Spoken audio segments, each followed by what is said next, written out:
So when I first got to Japan, I, well, so I took a plane from, San Francisco to Tokyo and from Tokyo to Sapporo.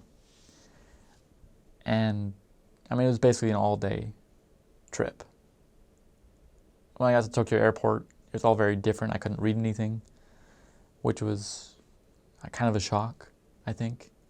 I mean, I knew it was going to happen, but it was still just like surprising that I didn't actually understand the signs. Luckily, it was an airport, and so most of the signs also had like an English segment, but it was very different. By the time I got to my mission, it was middle of the night, and so there wasn't really a whole lot of activity going on in my brain because I was exhausted. It was like 1 o'clock in the morning. When I first got to my area, though, which was the day after that, maybe 2 days after that, I was in a more suburban area. So not super city, but not super rural either. Wasn't countryside. And it honestly didn't feel like I was in a different country. I was like looking around, seeing houses, seeing, schools, businesses. It seemed almost like it was in America, which, I mean, for the first little bit, kind of disappointed me.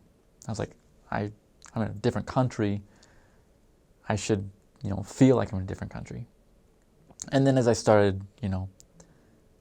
doing stuff in that first area, I realized very clearly and suddenly that it was a very different country. Because, I mean, the language is completely different, right? The people are completely different. There are very, very few foreigners in Japan. So you stick out like a sore thumb.